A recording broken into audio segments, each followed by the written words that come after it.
बुल्ढाना जिले के करवण गांव में छत्रपति शिवाजी महाराज और रानी गुणवंताबाई के 370वें शाही विवाह समारोह का आयोजन किया गया। इस कार्यक्रम के जरिए स्थानीय इतिहास को फिर से उजागर करने की कोशिश की गई।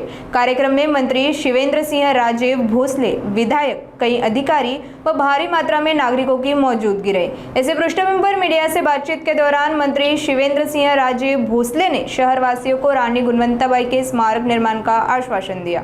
छत्रपती शिवेंद्र राजेंनीच त्यांच्या भाषणामधून सांगितलंय की काँग्रेस किंवा महाविकास आघाडीच्या सरकारच्या काळामध्ये जाणीवपूर्वक छत्रपतींचा जो काही इतिहास आहे तो दाबण्याचा किंवा अभ्यासक्रमामधून जो काही अभ्यासक्रम आहे तो गाळण्याचं काम त्या काळामध्ये झालेलं।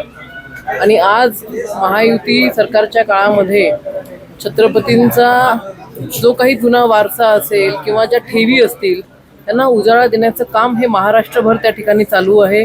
आग्र्यालाही पाहिलं आपण, आग्र्याला एक भव्य दिव्य अशी त्या ठिकाणी छत्रपती शिवाजी महाराजांची जयंती त्या ठिकाणी निघते। छत्रपतींचा एक अश्वारूढ भव्य दिव्य पुतळा त्या ठिकाणी आग्र्याला सुद्धा महायुतीच्या काळामध्ये होऊ घातलेला आहे।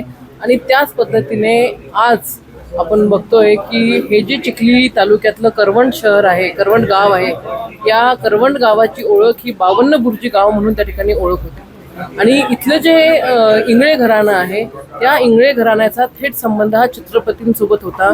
छत्रपतींच्या सौभाग्यवती गुणवंताबाई इंगळे ह्या इंगळे घराण्याच्या त्या ठिकाणी कन्या, आणि त्यांचा विवाह हा छत्रपतींसोबत होणे म्हणजे ही अभिमानाची बाब फक्त इंगळे घराण्या करता नाही आहे, तालुक्यात करता नाही, तर संपूर्ण बुलढाणा जिल्ह्यासाठी आहे। परंतु हा जो वारसा आहे, हा जो इतिहास आहे, हा इतिहास कुठेतरी गहाळ झाला होता।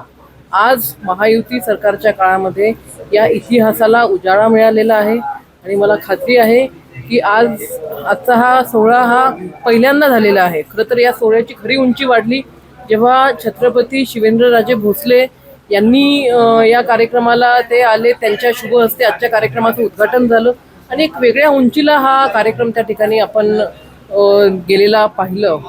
आज या सोहळ्याच्या माध्यमातून या करवंड गावामधले 18 पगड जातीचे सर्व लोक एकत्र आले। जे छत्रपतीने जी स्वराज्याची निर्मिती केली ती 18 पगड जातीच्या लोकांना एकत्र करून केली। आज ते उदाहरण आपल्याला करवंडमध्ये दिसत आहे आणि मला पूर्ण खात्री आहे संपूर्ण महाराष्ट्रामध्ये अशाच पद्धतीने 18 पगड जातीला एकत्रित करतच महायुतीचं सरकार चांगल्या पद्धतीने काम करेल आणि छत्रपतींचा जो काही इतिहास गहाळ झालेला होता आतापर्यंत त्याला अशाच पद्धतीने उजाळा त्या ठिकाणी मिळेल। भावना म्हणण्यापेक्षा आपलं नशीब आहे सगळ्यांचं, तुमचं माझं सगळ्यांचं। आज हा छत्रपती शिवाजी महाराज आणि महाराणी गुणवंताबाई साहेबांचा हा सोहळा विवाहाचा हा आज आपल्याला बघायला मिळाला। 370 वर्षापूर्वी हा सोहळा झाला होता आणि आज तो आपल्याला जगण्याची संधी मिळाली। नुसतं ते नाही, कारण मी मगाशी भाषणात म्हटलं की आज आपण सगळे जाऊ, 370 वर्षापूर्वी या सोहळ्यामध्ये आपले पूर्वज इथं होते। हे त्या पूर्वजांनंतर आपल्या मग आजो पंजोबा, खापर पंजोबा, काही तुम्ही म्हणा, त्यांच्यानंतर आपल्यालाच हा सोहळा ही पिढी आपली आहे, हेच आपण हा सोहळा इथं करू शकलो किंवा आज एवढ्यावर, कारण इथल्या लोकांची अनेक वर्षाची मागणी होती किंवा हा करवण सोहळा व्हावा किंवा हा विवाह सोहळ्याचं इथे व्हावं। इथं जे राजवाडा जो आहे, जे काय बुरुज आहेत ते ढासळलेत, नेस्तनाबूत झालेत, ते परत हे करावेत। आणि आज खऱ्या अर्थानं आपल्या आमदार मालेताईंच्या माध्यमातून याला सुरुवात झाली आहे। आज राज्य सरकारनं या सोहळ्याला आणि करवंड महोत्सवाला मान्यता दिली आहे। त्याचबरोबर पुढचे प्रस्ताव पण महाराणी गुणवंताबाई साहेबांचा पुतळा आणि त्यांचा जो राजवाडा आहे तो परत पुनरुभारणी करण्याचा ताईंच्या माध्यमातून शासनापर्यंत गेला आहे आणि आम्ही सगळेजण ताईंबरोबर आहे।